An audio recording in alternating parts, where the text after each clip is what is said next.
And it really does help us connect with other people. Be on calls all day. So you think, well, why not just work from home? Why not, or just get your office? Hi, Charlotte. How you doing today? I'm doing great. How are you doing? I'm good. I'm good. Good. The Village Hive is a great co-working space for entrepreneurs. Tell me about the locations that you have here in Toronto. Absolutely. So our first space opened in January of 2016, and we're located in a beautiful old schoolhouse. You can see the brick wall behind me. I opened this space as a place for entrepreneurs to come and get out of their homes and meet other folks as I was working from home at the time. And then in 2020, we opened our North York location, which despite the pandemic, COVID restrictions, setbacks, has grown to be a very successful location, as well as our Eglinton location, which opened in January of 2021 in Midtown Toronto.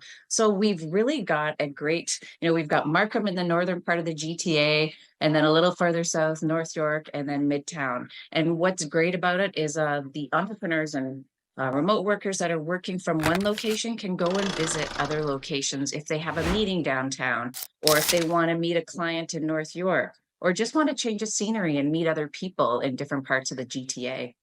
That's amazing. And I visited your spaces, right? I've been to the Markham location. I've been to the Eglinton. Eglinton was my first location that I That's right. visited. And then I think there was one on Shepherd and Leslie.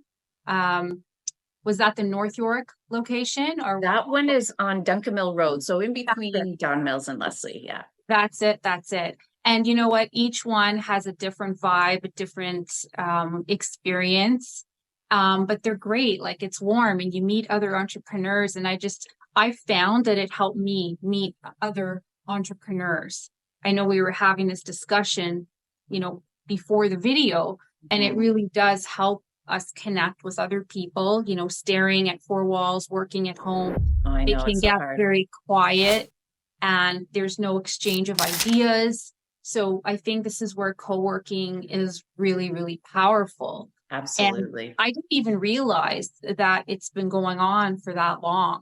I had a feeling it was just a very new thing because I know there are other companies that do this, but I didn't realize just how long this has been going on.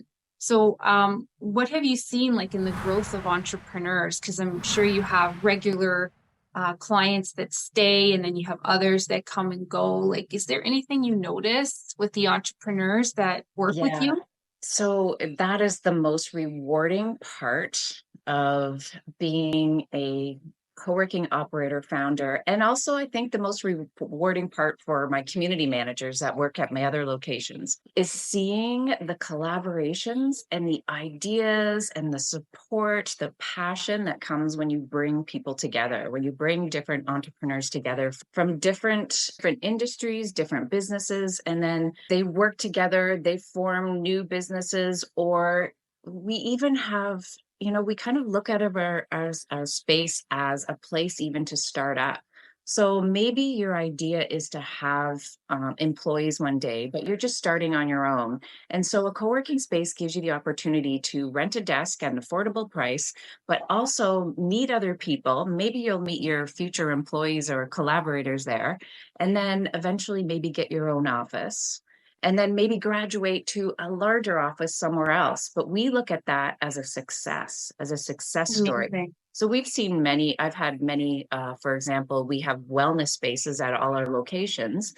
And I've seen so many therapists that are just starting out in their career and they're renting our offices on demand. So just when they need to see their clients, but they don't have the capacity or the need really for a full-time office, can't afford it at the time.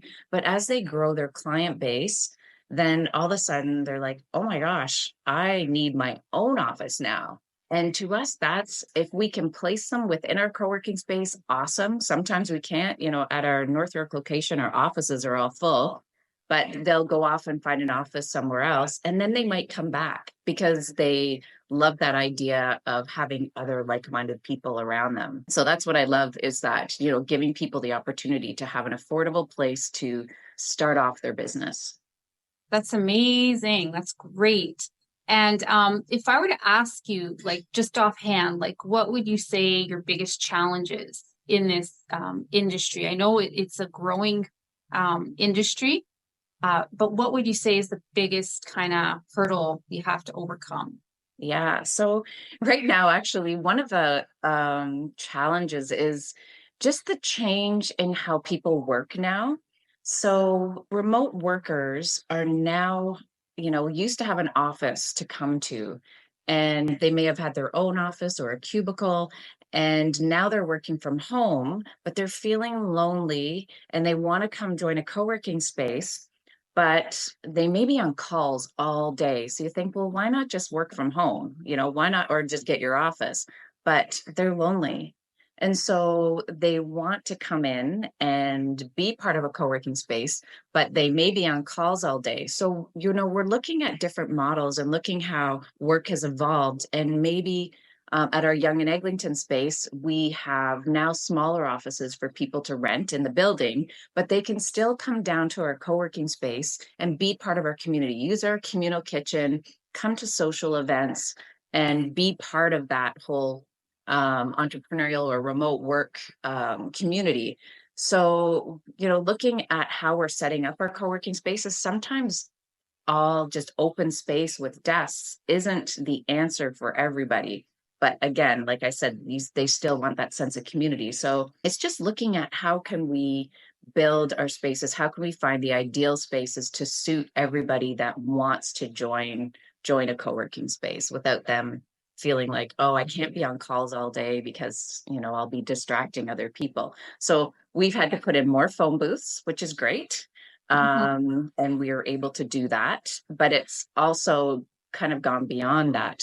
Not every phone booth, we don't have enough phone booths for every person in the space, but so we're looking at alternatives and maybe having a quiet area for people that don't take calls, and then another area for folks that don't mind the buzz of people being on calls. So it's really important, I think, that it's not a one size fits all. It's Mhm. let's see the type of clients that we're bringing in, and then work with them to find the best space where they feel they can come and be part of the community. And that has, it's funny because it's different even from Markham to North York to Young and Eglinton. Our I Young think and they're Eglinton space is they're quite all different. so unique. They're They're all all so so unique. unique Yeah, in the way they look and the people that come in, the yes. demographics. Young and Eglinton is a lot of people that live in condos that walk to our space. And there is more of a buzz there. People are on Mhm. calls, but they're okay with it, that there's a bit of a buzz. And That's what they Camille is a want. little quieter. That's what they Yeah. want. So, but it's Mhm. again, just making sure that we're adjusting to what our members need, I think is the biggest challenge, but it's fun. Sounds like so much fun. And do you plan on opening up other locations anytime soon, or what's that all about? Yeah, absolutely. So always looking for new locations. And, I've had, honestly, in the last couple of years, I've looked at probably 4 or 5 other locations, but for some reason or other, they just haven't worked out. That's a big thing, depending on where the location is. Like there needs to be parking, maybe. At Young and Eglinton, no, nobody expects there to be parking at Midtown. They know that there's green peas, there's paid parking around, but if you're looking more in the burbs, which I've been looking at more and more, it's really important to have parking.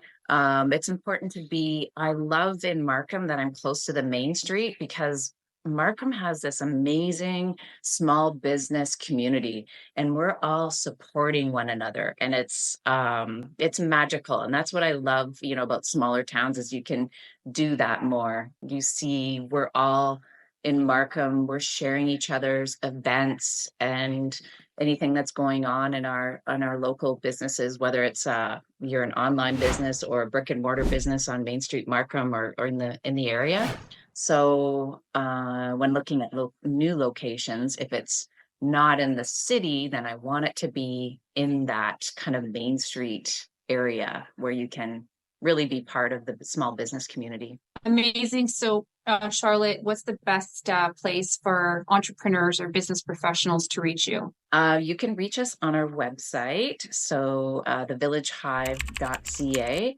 We always welcome people to come in for tours. On our contact us page, you can find Mitch at our Eglinton space, Monica at our Duncan Mill, or myself in Markham. And we're always happy to bring you in, show you around, and kind of find out what the best membership or a solution might be for you, whether it's a day pass or a monthly membership.